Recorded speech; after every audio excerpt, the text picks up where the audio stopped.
On our marks. Get set. Go. Ladies and gentlemen, welcome back to your completely unknown podcast. Coming in with an astonishing 126 followers.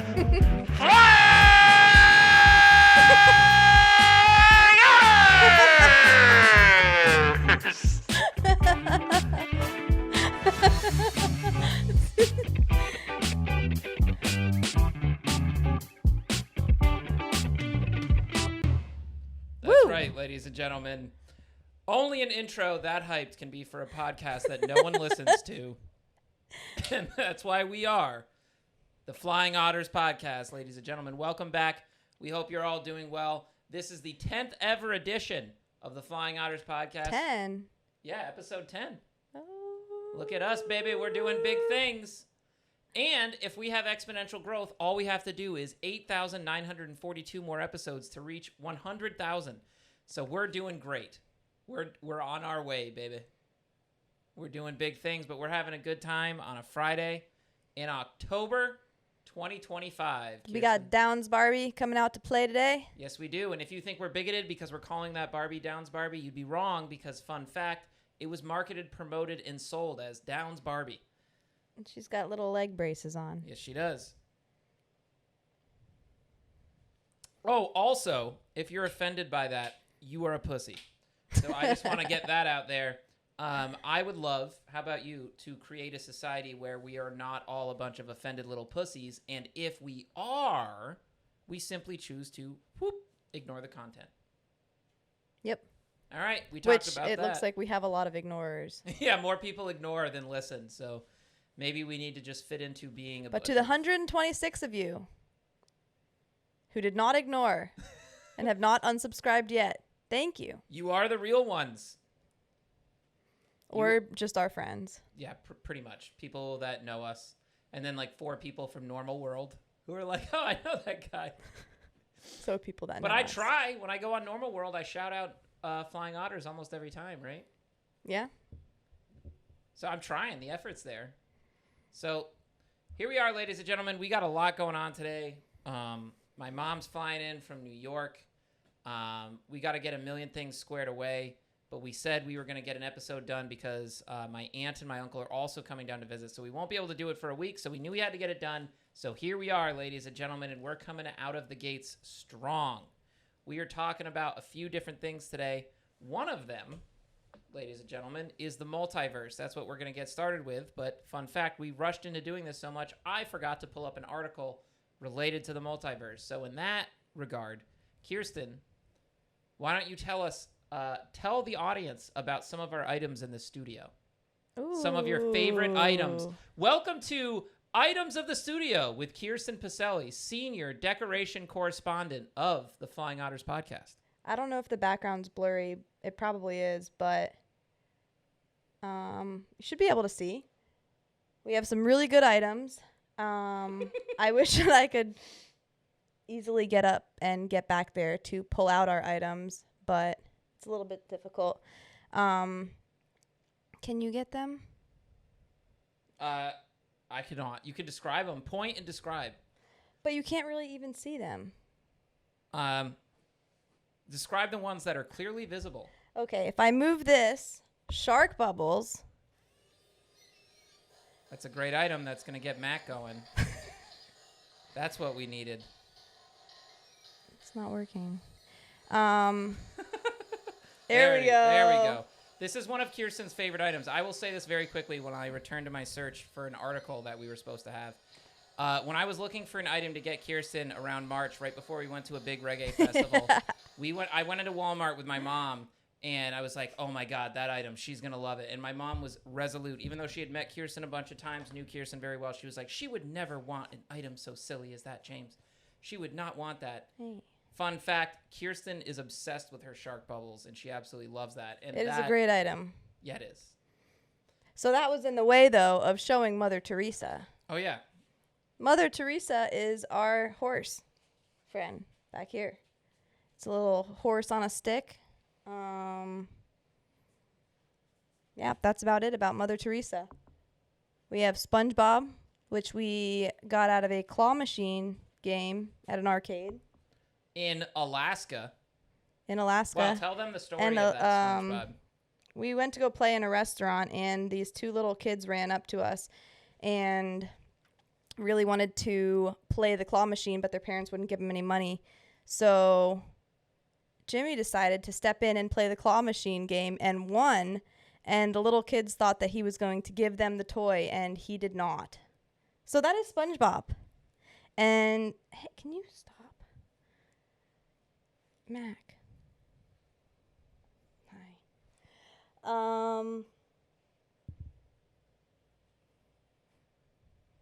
I'm feeling a little ADD today. Just a little. Mm-hmm. I feel a lot ADHD. Our baseball typically. game. Yeah, that thing is pretty dope, ladies and gentlemen. It's kind of like pinball, but baseball. And They definitely can't see that. Nope, can't see it. Tell them about our claw game real quick, and then we'll get into Multiverse. That's a really good Do you one. have an article? Yes, I do. We have a claw game, and I got it for Christmas last year as one of my presents, and we put in the claw machine the little capsules with fun things to do. And then instead of just deciding what we're going to do that night, we play the crane game, and it is awesome. And now that I am pregnant, we cannot play the crane game too often because some of the items include nefarious activities. Or not. Or not. Or they just include activities that are not suitable for pregnant women. Yeah. That Like crane game- trampoline park and stuff like that. Or also, fun fact, sensory deprivation tanks where you just float in water. That is room temperature. Yeah, that's no good for pregnant women, I guess. Fun fact, it is not. All right. Thank you for tuning in to the first ever edition of Interior Design of the Studio with Kiersten, our senior design correspondent. It's a really good thing that I am not the Callie J reviewer because I would not do good on making... I can't talk about each of these items for a whole minute. You look like when I was like looking at this, it sounded like you were the kid who like didn't really prepare that much for the presentation, and like they just got to go for it. And so like as they're pulling up a slide, they're reading it themselves for the first time, and they're like, "Well, as you can see here, It's pretty much how I made it through school.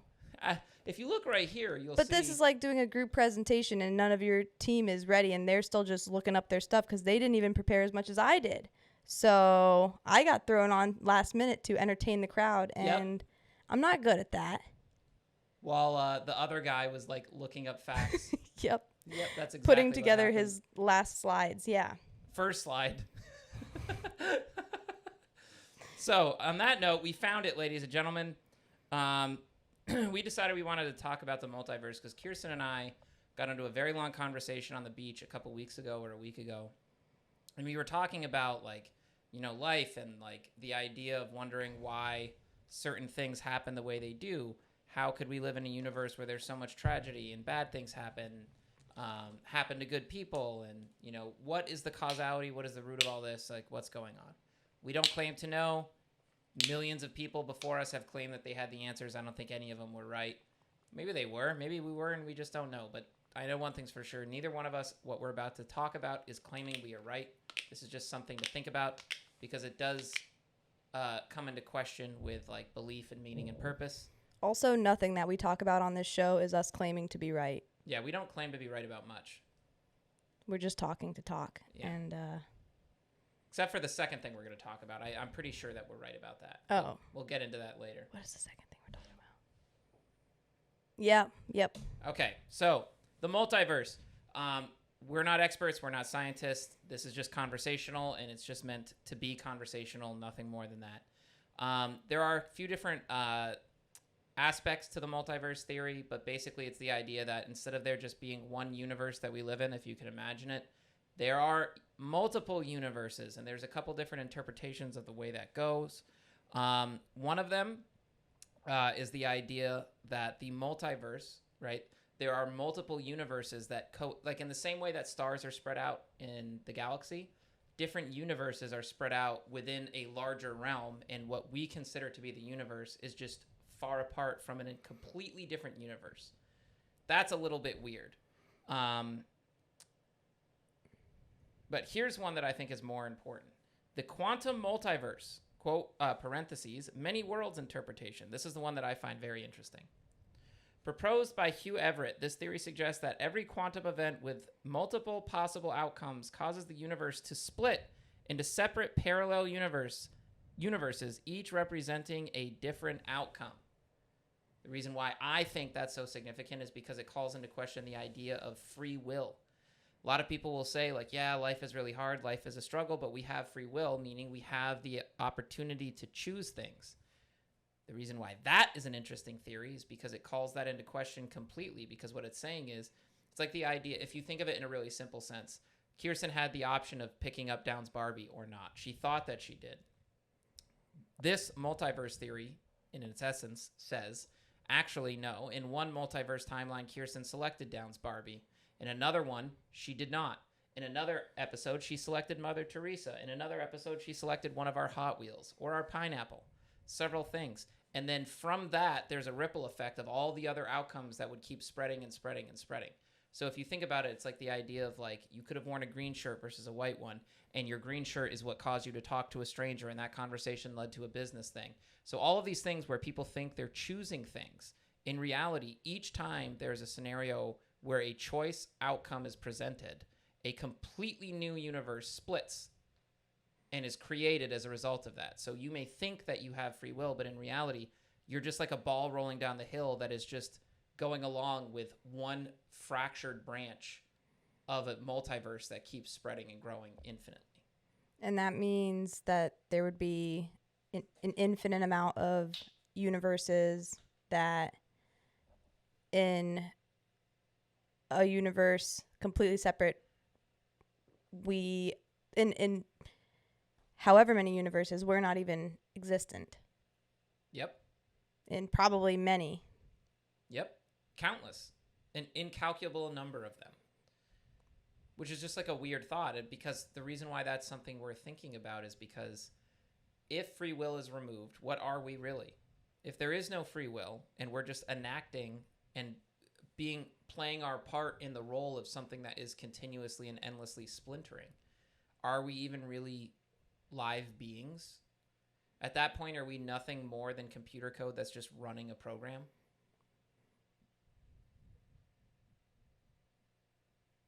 And if so, what does that mean for us? What does that represent for us? What does that represent for our decisions? What does that represent for what we do? What does that represent for, outcomes? People believe in the idea of karma. If you do good, good will come to you. If you do bad, bad will come to you. And like a very overarching, sentiment. Like, maybe not. Maybe you can do bad and nothing happens. Maybe that explains how shitty people can have great lives and wonderful people can have terrible ones. Well, karma is the same thing essentially as religion. It's just believing in, the power of things to come back to you based on pretty much nothing except for consciousness.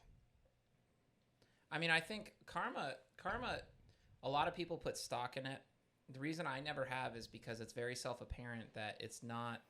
I'm not saying that it doesn't exist, because with a lot of these things, you don't know. You may just claim to know, or you may just be willing to look into things. The way that I view it similarly to the law of attraction. I just fundamentally don't see it working. So, like, people will talk about things from a karma perspective, and it's like, okay, sure, maybe, but also how could that explain people who are absolute dog shit human beings? Just irredeemable, awful people that have easy, wonderful, amazing lives. They always have beautiful women around them. They have money and success. They don't have to work hard. Things come to them. They get out of trouble. They're just naturally good at everything, and it just comes to them. That type of shit. I mean, obviously, that's just like a made-up example, but those are the types of things we've all seen. Karma can't explain that, in my opinion. The law of attraction can't either. Have you ever thought about the law of attraction? That's something this is organic, because we haven't really talked about it, I don't think, that much. You'll have to go in depth a little bit more. A lot of people believe the law of attraction is basically that in what which... What goes around comes around? No. The idea of, like, the things that you focus your energy on, are the things that you attract to you, right? So like, let's say you're an aspiring actor. If you continuously focus your thoughts, right? Not your actions, not the things you're trying to do, just your thoughts. Manifesting. Like, kind of, but more than that. It's like it's attracting both good and bad depending on what you think about. So basically, someone who goes to LA and says, "I'm going to be an actor, I'm going to make it, I'm going to do it, I'm going to make it happen." And they just constantly reaffirm and visualize and see themselves as like a successful actor who makes it and becomes wealthy and gets bookings and has things come to them. It then reflects in the real world because your thoughts are an extension of reality. So like when you think it, you create it. And someone else who goes to LA and they're not getting bookings and they're running out of money and nothing's coming their way because they're in their head and they're thinking, I'm not getting any bookings, I'm poor, I can't make it, it's never going to happen for me, I don't know why I can't do it. And they're constantly thinking about bad things, even though both of them are making the same actions, right? They're going to the auditions and they're trying the same way. The person who's thinking the negative thoughts creates the outcome and attracts what it is that they're thinking of. So the law of attraction basically states that your thoughts directly lead to your reality in the future. So the things that you... Why have we not won the lottery jackpot yet? So people who believe in the law of attraction, that gets brought up a lot by people who think about it as the lottery in itself, because it's like, well, look at all the people who want to win, why don't they? So it's like in that belief system, it would be... Yeah, but we're trying really hard. Well, everybody is. You know, lots of people are. So the idea is like, if you have a mindset of, well, the odds are only 1 in 300 million and, you know, no, like I want to win, but that's ridiculous, versus someone who just like resolutely says, I'm going to win. I know it. I'm going to win. I'm going to win. The law of attraction people would tend to believe that, but here's the reality. Millions of people play the lottery. Millions of people can't win. That's not how it works. Otherwise there'd be no money in it. But in like a direct sense, when you think about it from like people who are trying to achieve things, right? Someone who wants to build a business. Let's say there was two people and they're both basically trying in the same field. The person who visualizes the business being successful and works on it and thinks about it in a positive way will create it inevitably, like it will happen, versus the person who's still trying really hard, equally hard with their physical efforts, but their thoughts are self-defeating and negative. They will attract a self-defeating and negative outcome. And that's the reason I hate the law of attraction. Hate. Because it's like the example that I give. But do you really think that the people who are thinking so negatively and the person who's thinking really positively about it and trying really, really hard, they're both trying really, really hard, you really think they're trying this same exact amount and doing the same things? Or do you think it has more to do with the objective reality of what the person who's thinking positively about it and thinking it is realistic and actually envisioning what could be? You know, like if you never actually envision yourself as an actor, can you really become one? If you're not really looking 10 steps ahead and seeing what it would be like, what would my life be like? How can I see myself in that position? How can I actually imagine myself there and do exactly what it has to take to get there? Versus someone who's like, I really want to be an actor. I'm doing all the classes. I'm doing all this and that. I'm applying for things.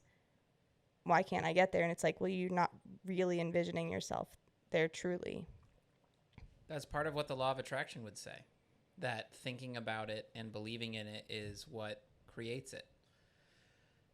I personally don't like to believe in it, and here's the reason. Here's a good example. Like, in a very direct sense, what I'm talking about is, like, you see how much effort I put into getting bookings, right? But you also hear me say, like, man, more often than not, people don't answer the phone. They don't respond to emails. They just ignore me. It's really hard to get bookings. The law of attraction would say that despite my physical effort with endlessly calling and trying to create opportunities, because my thoughts are equating to the negative outcome, I'm attracting it in my life directly. Even though it's not what I think that I want, it's because what I believe will happen, it is creating it. That's what the law of attraction states. And I don't like it, because it's like effectively saying, like, let's say you're a really unattractive person or whatever, and like you're going to tell me that the reason why attractive people who have desirable attributes are rejecting you is because you believe you're going to get rejected because you spent your whole life being rejected. You know, it's like if there was like a kid who grew up in like a civil war torn country in Africa and everyone they know is like someone who's going to betray them or try to exploit them or use them or abuse them in whatever way. So they see somebody new and they assume this person is going to be bad and hurt me. Are they attracting that to themselves simply because they believe in it, because that's what they've experienced? Like, if you experience things multiple times, does it make sense to create a universe where you get punished for suspecting a negative outcome to occur when you've experienced negative outcomes in the past? Does that make sense? It just seems like bullshit to me. Like, that's kind of fucked up, you know? Someone who's been like, think about it like this. Someone who's just like a college graduate who's endlessly applying to jobs, and they've spent 6 months being rejected. They fill out another application and they're like, man, I'm probably going to get rejected. Are they attributing to the rejection because they think it will happen? Their thoughts are like creating that outcome, even though they filled out the resume and they did everything they could, the same as the kid who's like, I'm going to get this job. I know it. I can see it. I believe it. But are they filling out the resume, and are they filling out the exact same way, and do they have the exact same things, you know, behind them? It's like,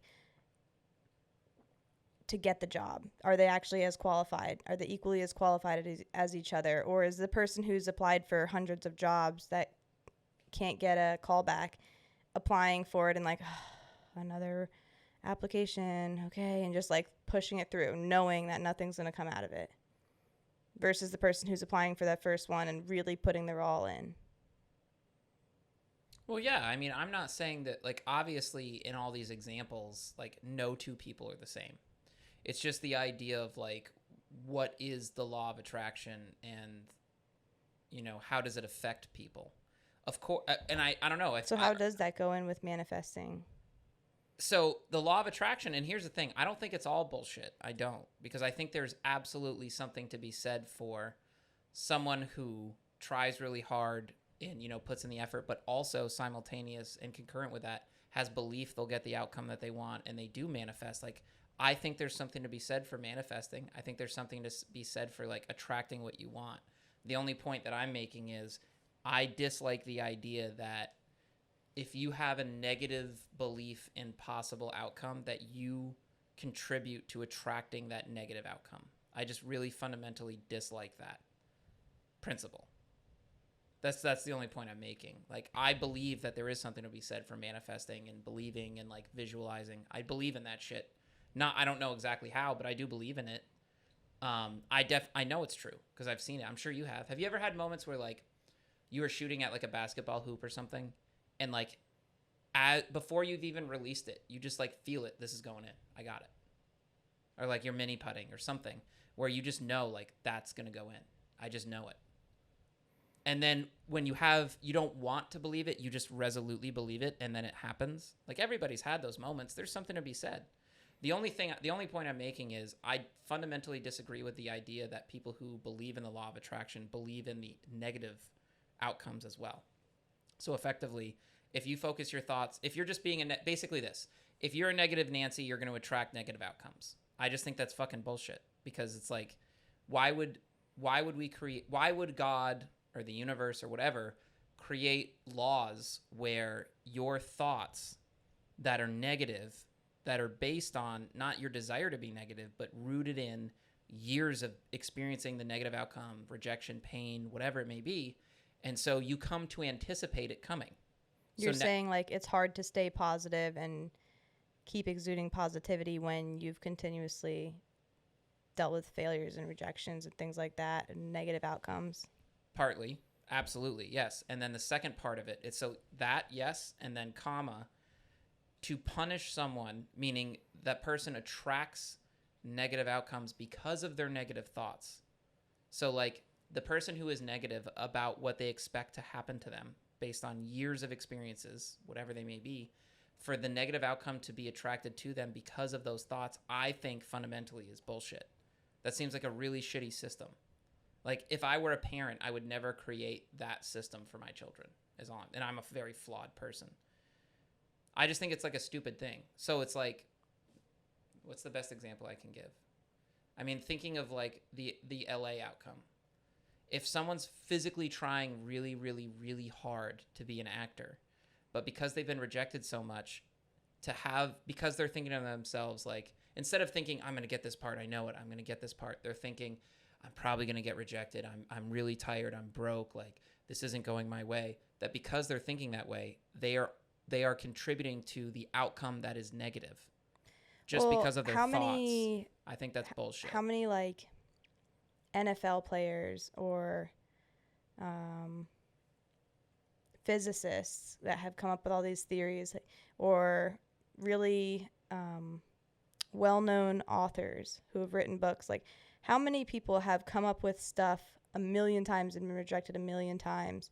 Like, I don't know, aren't there a million stories of people like that who've been rejected a million times and they end up making it anyways?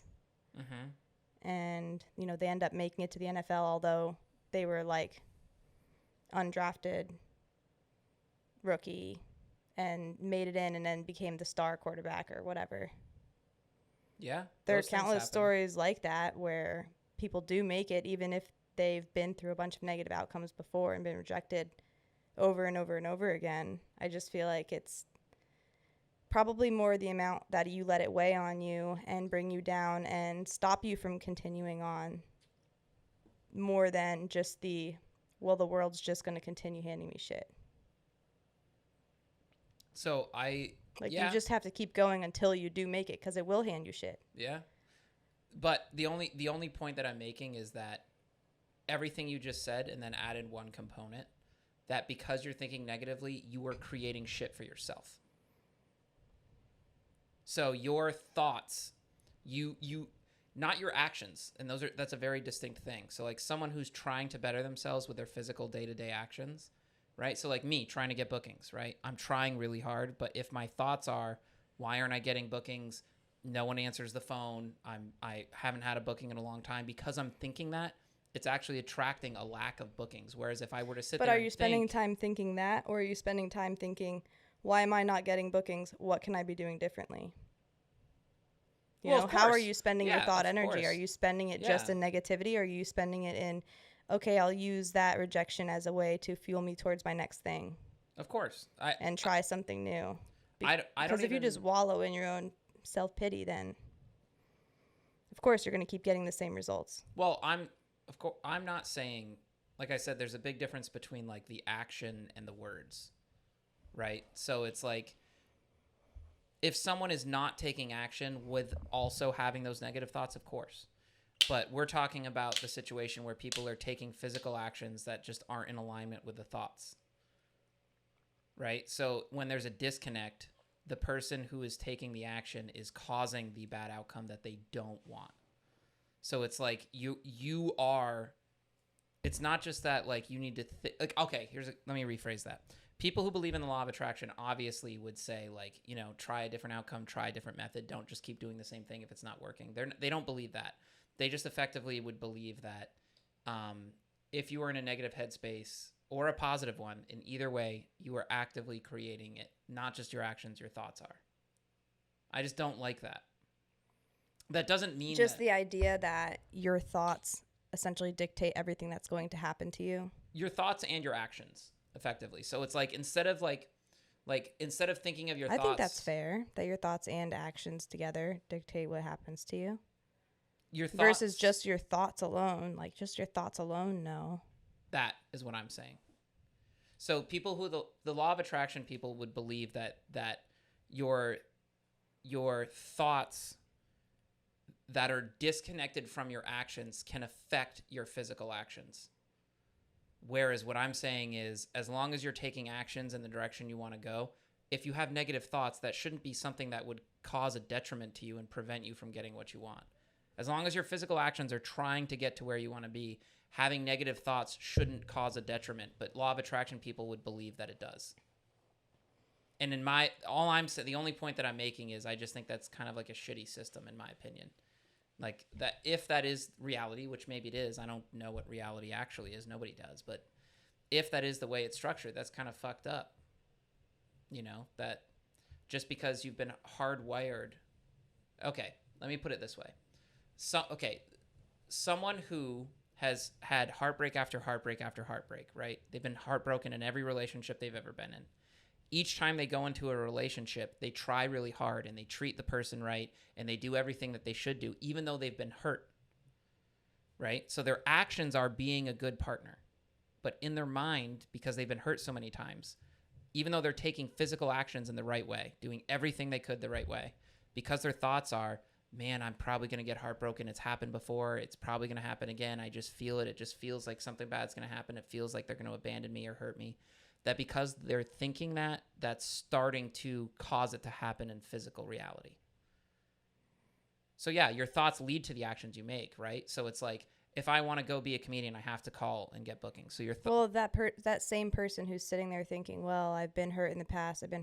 How are they reacting to their new relationship? How are they reacting to this person who's completely separate from the people who have hurt him in the past? Are they sitting there thinking this person's going to fuck me over and leave me hanging and do the same thing that all the other people have? Or are they thinking, I'm going to give this person my all and actually do that?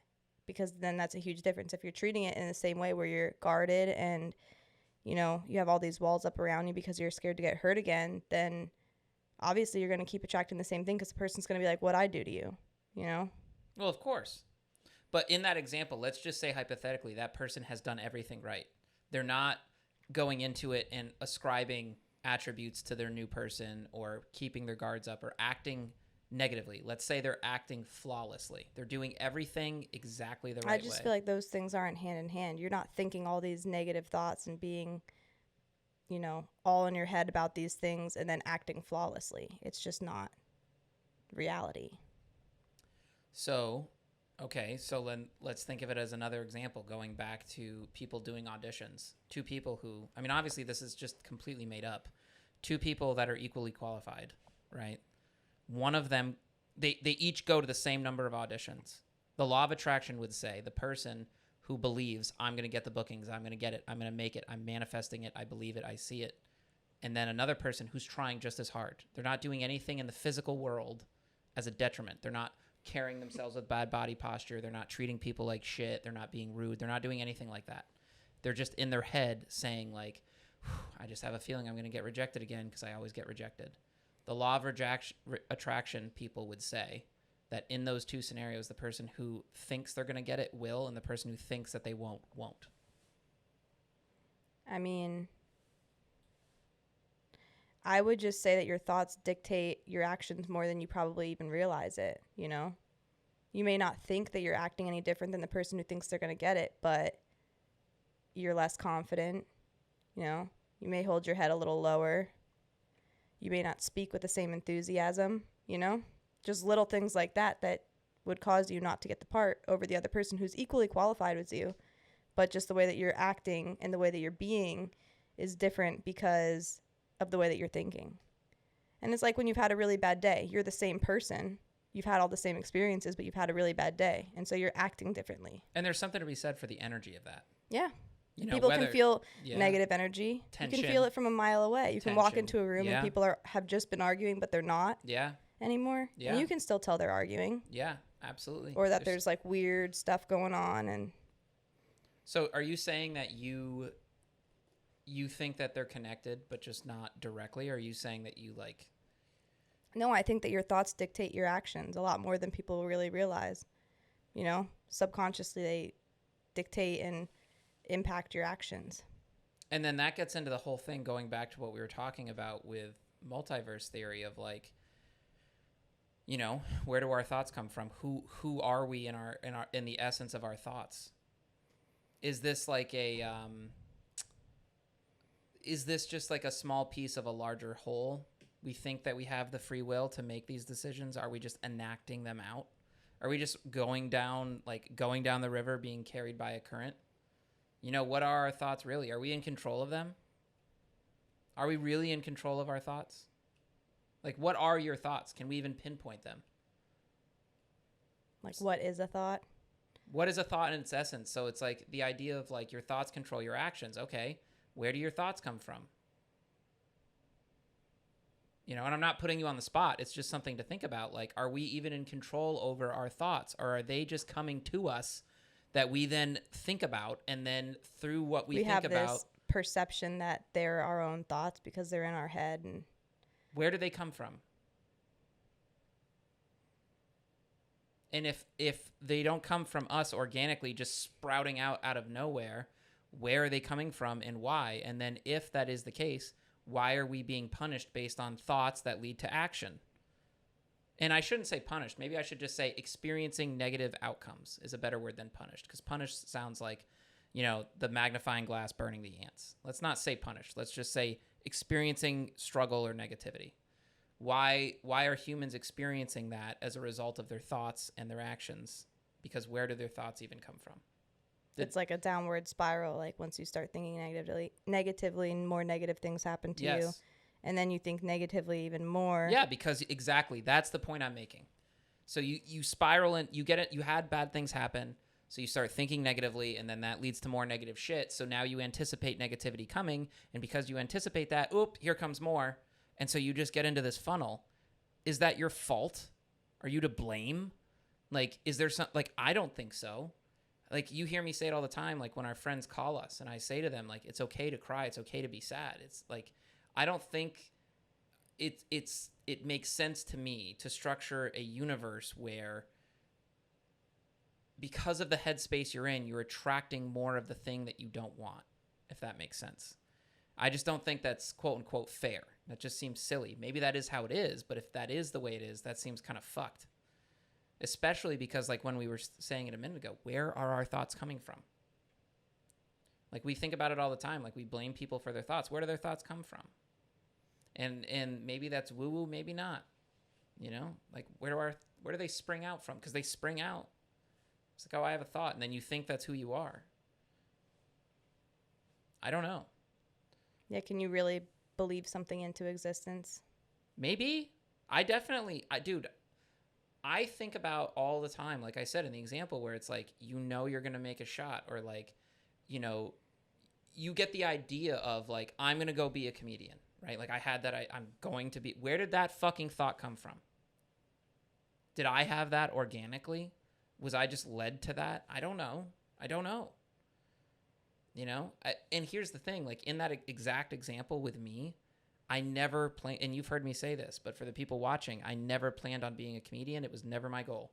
But when I got rejected from being like the opening act, I just decided I'm going to be a full-time comedian. Where the fuck did that thought come from? I never, ever had that as a goal. But one day I just said, I am going to be a full-time comedian. I'm doing it. I wonder if in the multiverse theory, things that happen to me or you and decisions that we make in this universe, and do those things impact other people's universe that they're in? Like does somehow choosing what shirt to wear, whether it builds my confidence or makes me feel better or makes me feel ugly, does that directly impact someone else in any way? And, what's happening in their universe? Because, you say there's an infinite amount of universes out there in the multiverse theory. Mm-hmm. How does each person's choices impact the whole overall thing? Or is it just splintering Yeah, that's a good point. So I'm not an expert in any of this shit. I want to say it again. But in the example that you're giving, it's not just every time Kiersten's presented with a choice, it fractures and creates a whole nother universe. It's everyone. So let's just say in the example you were giving with the shirts, right? Let's say you decided to wear an orange shirt instead of a white one. And then you go to the dog park and someone sees that shirt. So your choice affects them. And then they have the choice, do I want to talk to them about why this means something to me or not? And then when that choice is presented, boom, that fractures and creates another. So it's not just you. It's literally everyone in the world is creating. But aren't there limitless amount of choices at all times? Like even right now with each word that we're saying. Yeah, exactly. There's an unlimited amount of things that we could be saying right now or doing instead of doing this. There are unlimited amount of things that we could be doing instead of doing this right here, right now. And how is that impacting everything else? Yeah. Yes, exactly. So it's like when they say limitless or infinite, they don't mean it in like like a cliche like way. They mean like every single possible outcome creates an entire new universe. So yeah, it's mind-blowing. And is it current ongoing? Forever. It never stops. So the universe is never stop expanding. Creating like completely different outcomes. That's what it says. And do you always stay in the same one? So I like, again, I am not an expert. I don't know, but I would envision it as you as a person. It's like going down the Plinko wall. Like you're just like, okay, you made this choice, so now you're in this one, and then you made this one and this one. So you are navigating down one timeline of that universe. Whereas as soon as you make a choice, so there are also an unlimited, infinite amount of Kierstens. Yes. Many of which are knocked up, many of which are not. Many of which have short hair, many of which don't. Many of them know me, many dead of them already, or never even born. Yep.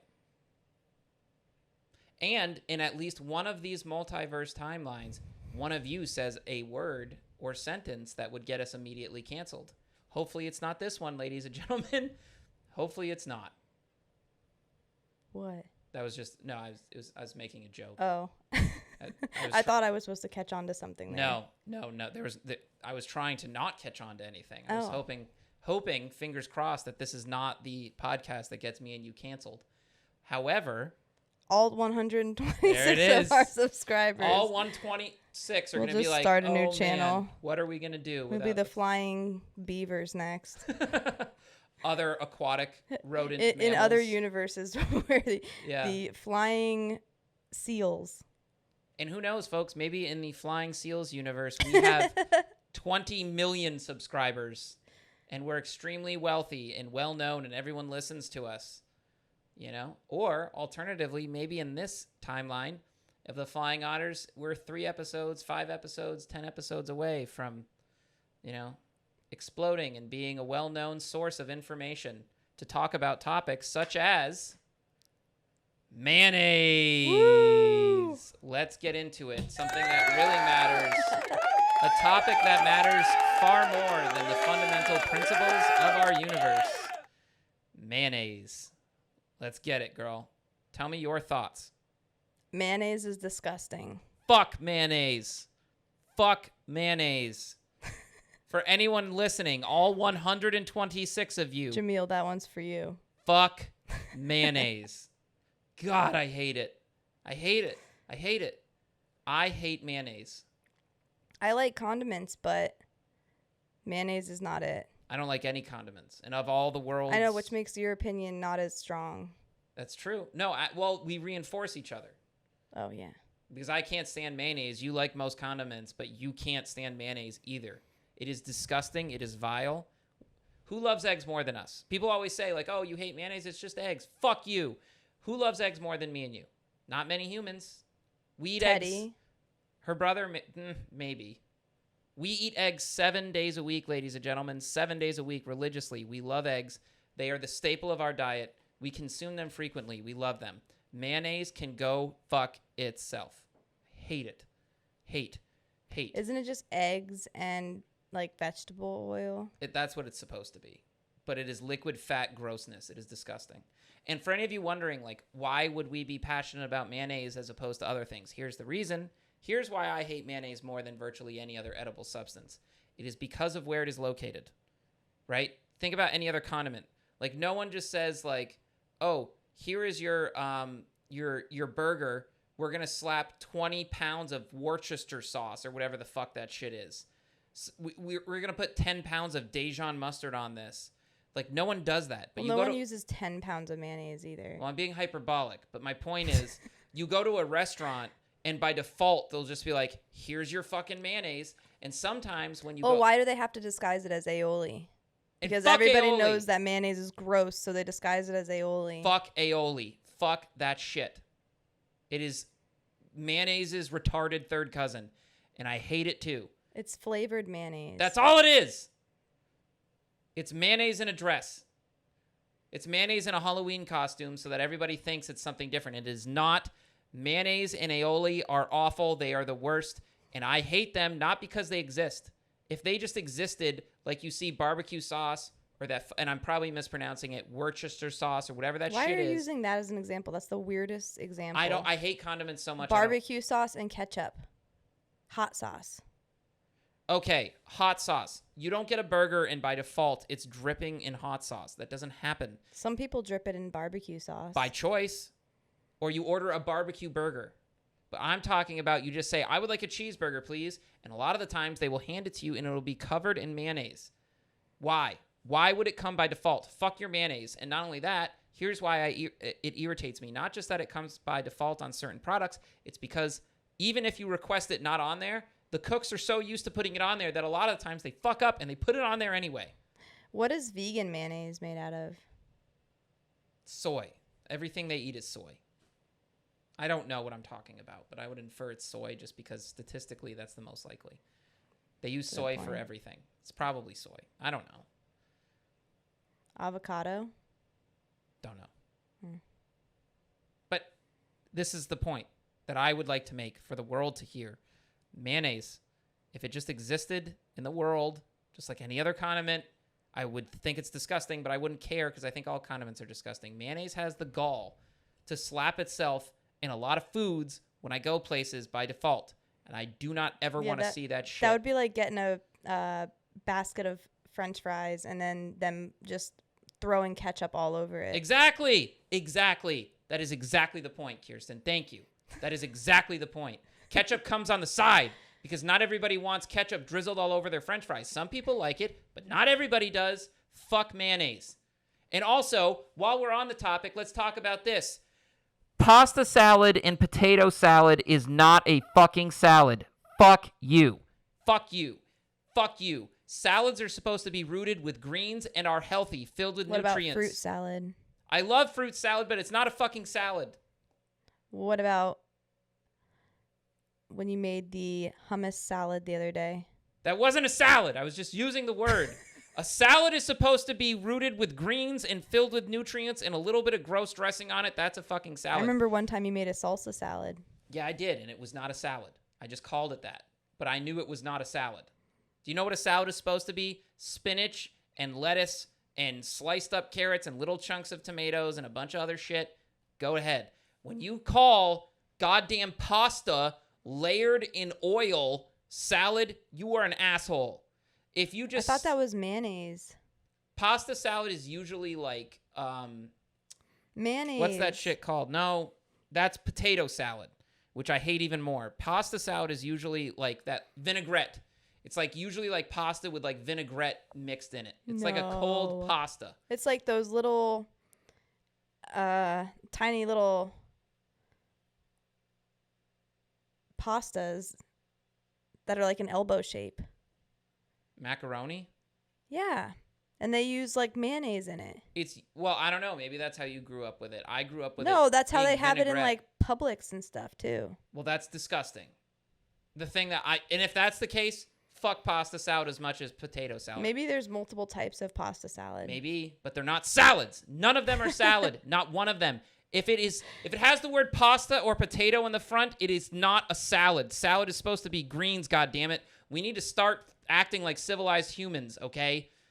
And the number one, in my opinion, most ridiculous salad of all is potato salad. I love potatoes more than anything. It is drenched in mayonnaise. There isn't a single nutrient in it. It is disgusting. It is not a fucking salad. Is it cold? Yes! And it is disgusting. It shouldn't exist. And then these people will go to a barbecue and they're like, oh no, I was healthy today. I had potato salad. You did not! You had fucking mayonnaise drenched in carbohydrates. That is not a goddamn salad. Fuck you. You don't even like salad. No! This is passionate for someone who doesn't even like salad. So it gives more credence to my point. What do you hate more? Potato salad or mayonnaise on a burger? Mayonnaise on a burger because I would never select a potato salad, right? So I can just ignore potato salad and rant about it from the sidelines. I have to deal with people drenching my food with fucking disgusting mayonnaise. Although I will say it's becoming less So you'd rather common. eat the potato salad? No, it's not what I'd rather eat. It's what I hate more. Well, that was what the question was. What would I rather eat? How much of each? I mean, like, am I taking... I don't know, dude. I don't know. Standard amount. Am I eating the same equivalency of the burger versus the potato salad? Yeah. Probably the burger, because I'm hoping that the burger can drench out the taste, that disgusting liquid fat flopping around in my goddamn mouth. There are very few things in this world that irritate me more than mayonnaise. What are your thoughts on it, other than it being disgusting? Pretty much that's it. I don't really spend much thought energy on mayonnaise, but I'm glad you have, because it has taken up a good segment of our show. Speaking of segments, let's get to What's the next next? one. Family name and legacy. This is something that has nothing to do with politics. Kiersten said that we've talked about politics a lot recently, so she wants to do something that's not as political. Family name and legacy. I think that's something that means a lot for some people and nothing at all to others. I will say that for me personally, that my family name bears a lot of weight, not just because like my name has the Mick in it, and I am proud of being an Irish American person with deep Irish roots, and I'm very proud of my family and the culture that my family came from, but also because I'm James McCartney IV, and we have James McCartney V. That was a lot of pressure on me, but I feel very honored that I was able to carry on something very rare and very special. I feel very honored. And seriously, folks, I'll tell you one thing. It makes me feel really special and cool that my wife feels honored to be a part of something like that. You know, like I was always worried, like if I do get married and have a kid one day, like would she be apprehensive to name him James V? Like, you don't know. And I feel very, very lucky that you did, and that you think it's a cool thing just like I do, which it is. It's very special. It's rare. How many fifths do you know? How many fourths do you know? Not many. You At know? least one. Exactly. It's a rare thing. And the other thing that I'll say is, like, I think understanding your family name and who you are bears way more fruit than, you know, just, you know, being proud of your ethnicity or, you know, your heritage, whatever. I think it goes way deeper than that into how people view you, you know, like, especially if you're in like a mid to small size community, your name bears a lot of weight. Someone may never know you, but you go in for a business meeting, you know, oh, I'm an Anderson. I knew your uncle. He was a great man. He was honorable. Let me talk to you. Those things happen a lot because of names. Your name bears a lot of weight. And also, people don't think about it as much as I think they should, that when you navigate through this world, you are carrying the name of your ancestors who came before you, who laid the groundwork for you to get to where you are. You know, there's a lot that comes with that. And I don't know. I think that people should be proud of their name and then carry themselves with a sense of honor and duty. Like, we all have, people may say, like, you know, I made bad choices or my parents did or whatever, but it's like, you know that you have at least one grandparent that you knew was a badass and a really good person, right? And you wouldn't exist without them, like your Obachan, right? And your grandparents. You talk highly of all of them, right? So it's like, you should carry yourself with pride and navigate yourself. But you only get one of their last name. Exactly. Yeah, and that's a whole nother point. But, you know, when you have your name, you should be really proud. Like, this is who I am. I come from people who were awesome, honorable, good humans who fought really hard and did really cool shit. And as a result, I'm here. And I think there's a lot that goes into that. And I think if people start viewing their name and their family with pride, that can affect their actions. And to go into the idea of the law of attraction, I don't know, but that sounds to me like a lot more tangible. People start thinking about the legacy that they come from and the things that their ancestors did, and knowing that their genetic code runs through your veins, and the air that goes into your lungs as a result of the actions they took, and carrying yourself with pride and honor as a result of their actions. That also ties in with the multiverse. Everything they did led to you being here. Yeah, exactly.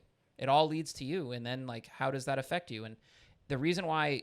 And how will you pass on their legacy? Yeah, we weren't even planning on thinking of it from this angle, but now that we're talking about it, I'm glad that we're thinking about it this way of, like, maybe people having more pride and honor towards their name and their legacy can dictate the actions that they take and their self-confidence, their belief, the way they navigate the world. You know, like, I'm a Patowski. I'm going to be proud of that name. My grandparents came over here with nothing, and they laid the groundwork so my grandfather could go to high school, and he worked in a factory so that my parents could go to college. And because they went to college, I got to launch my own business. And now I'm a multimillionaire. I'm damn proud to be a Patowski. And I'm going to tell the truth and be honorable because I'm proud of who I am.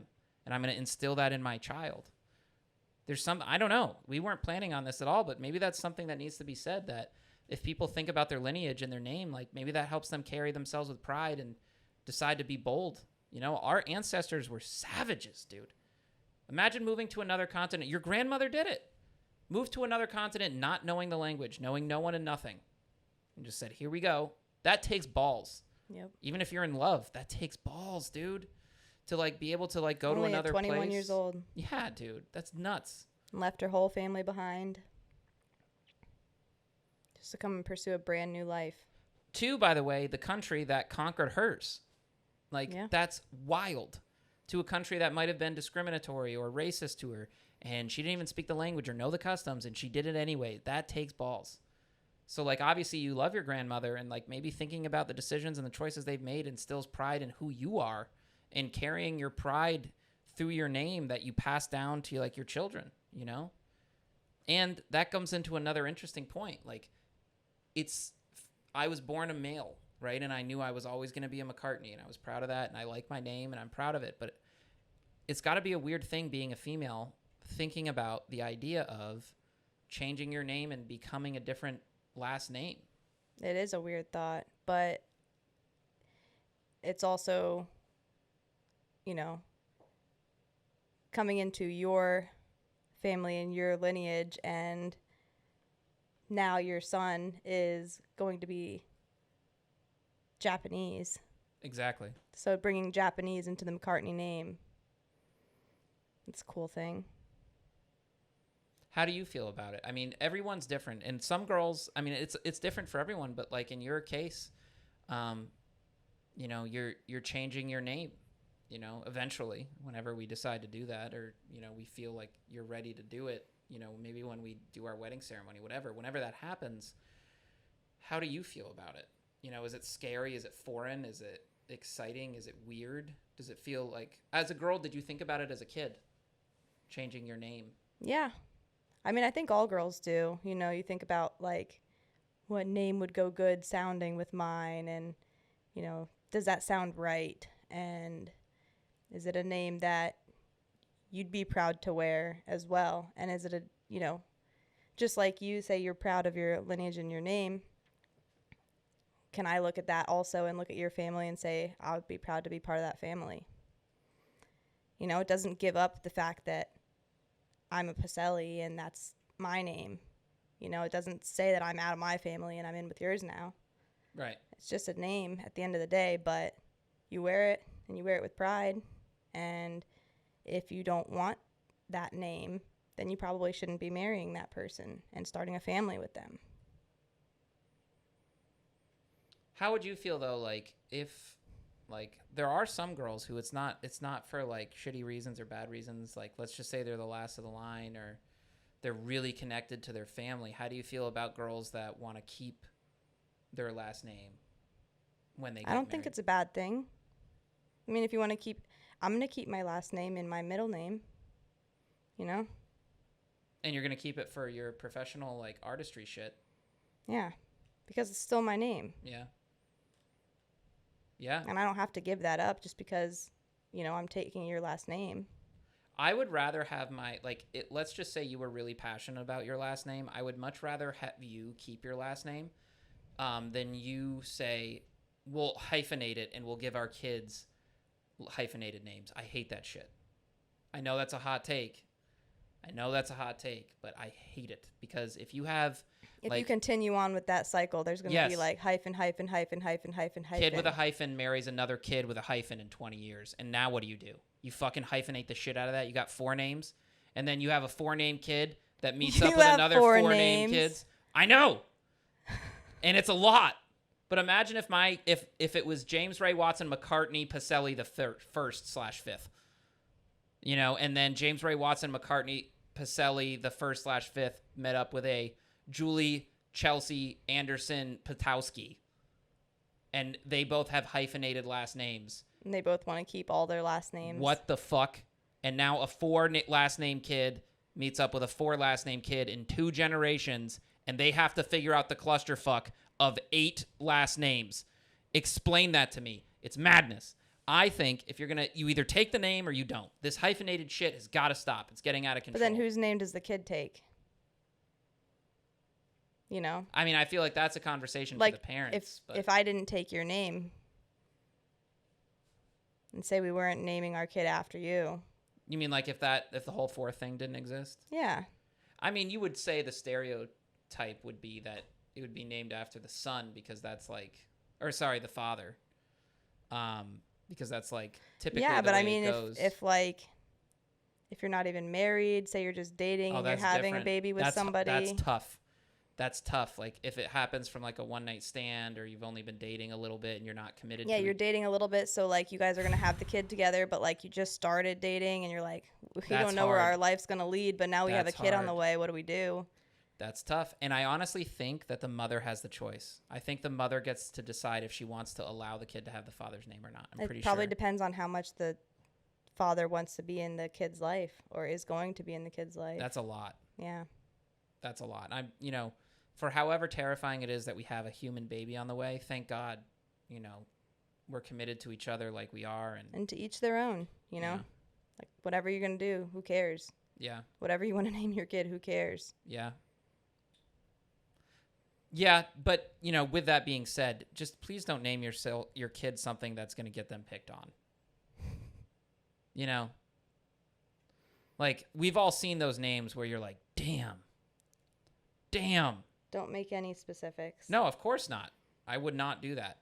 But, and I'm not even talking about people that we know. I'm also saying, like, you've seen people that have names that sound like something where kids just, like, want to pick on them for it and stuff. Like, what? Okay, here's a hot take. Whatever happened to the names of Chelsea and Mark? They got overused. Steve and Stephanie. I would rather go into a classroom with 3 Stephanies than 3 Jackstons with, like, 2 X's in the middle of his name. And it's like, why didn't you just name him Jackson? Why did you think you're cool, Marianne? And, oh, my son's so different and he's hip because I dress him in Under Armour and gel his hair up and I put 2 X's in the middle of his name. Why did you do that? Why couldn't he just be Jackson? Speaking of naming your kids, do you think that, someone has said it at one of your shows before, that they didn't want to name their kid, certain ethnicity of names because they didn't want their kid to be picked on and they wanted equal opportunities for their kid. Do you think that what do you think about that?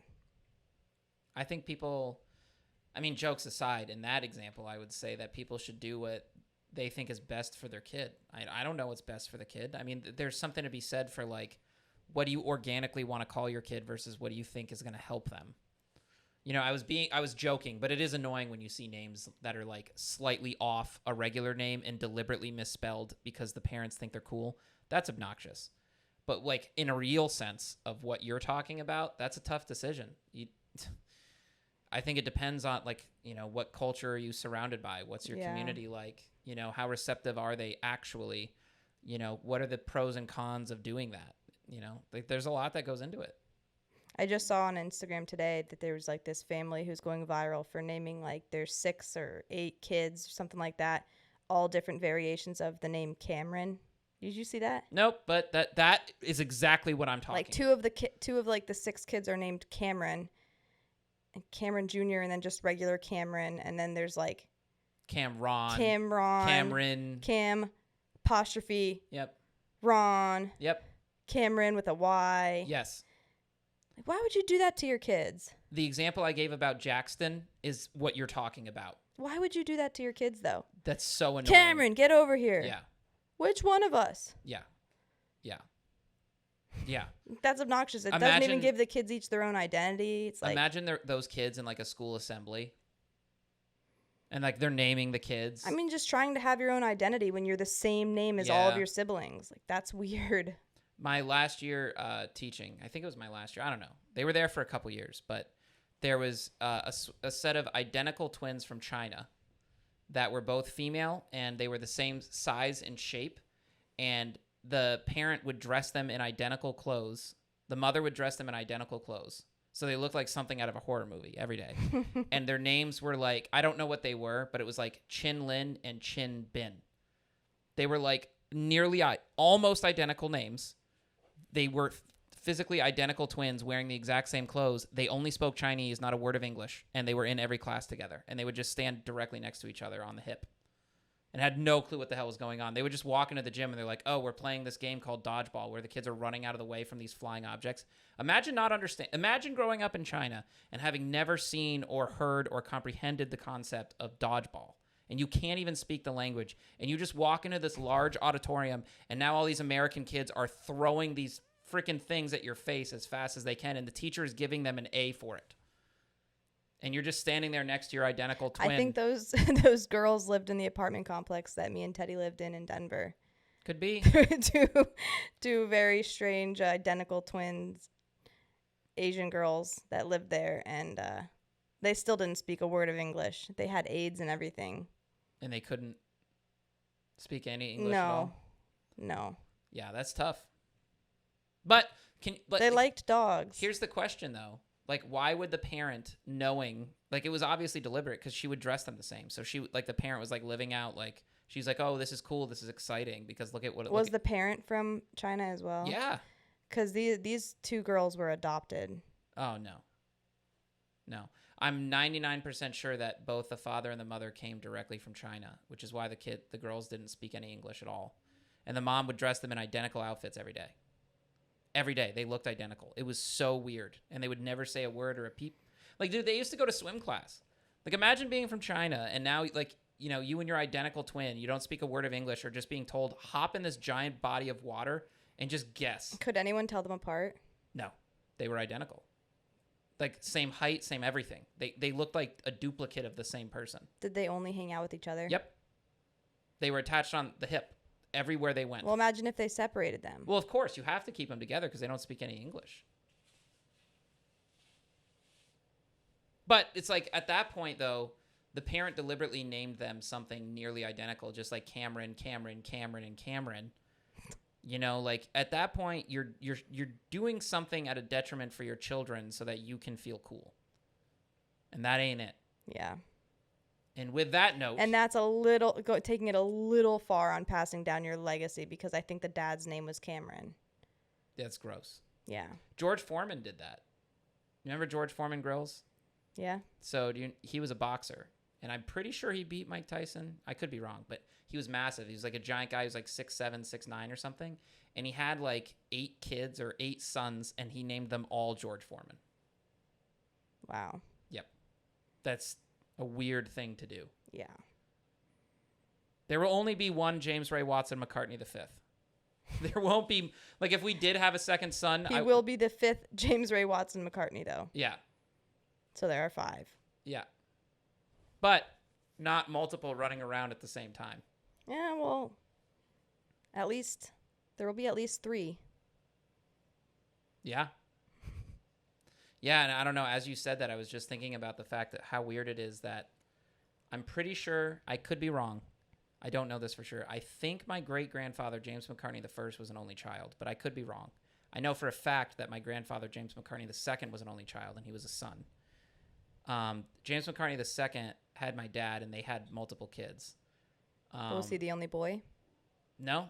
You know the my uncles. Oh, yeah. So you met them. But my dad, James McCartney III, only had one kid, me, a son. So who knows? Maybe that is going to be an only child. One and done. One and done, baby. He crossed the finish line. It was a photo finish, but I got there. Yeah. That's another part about willing it into existence. Dude, yeah, we did used to say that all the time, folks. Before we knew if it was a boy or girl, we used to say it all the time. Boy, boy, boy. We tried really hard. We willed it. Yeah, we tried. We multiversed it, and we went into the multiverse. Yeah, because how scary would that be, having to go for a second and then having the same thing, like if it was a girl. And then we have to go for the gender reveal, and it's more like a anxiety thing over like, oh, we are getting old. And this is the second. We definitely can't go for 3 girls. And you really wanted a boy, too. Like, yeah. Independent of everything, you wanted a boy. Yep. You definitely wanted a boy, not a girl. This is a boys' household, Yeah, it is. Yeah, it is. including Mac. Yep. And all of our items. Yep. And on that note, ladies and gentlemen, this brings me to my favorite segment here at the Flying Otters podcast. We have Kiersten's Hot Take. Oh, yeah. And ladies and gentlemen, this is a good one. I want to hear her rant and get way more passionate than I did about mayonnaise. I told him before we did this, I said, I don't have a long rant about this in any way. And he said, just tell it with passion. So here we go. Dogs and strollers are fucking stupid. Let's go. Hit me with it. That's it. Give me a one-sentence reason for why, or no sentence at all because Because it's dogs shouldn't be in a fucking stroller. Where should they be? Walking. And why is it stupid to put them in a stroller? Because they're supposed to be walking. The reason that you take your dog outside is to take him on a walk.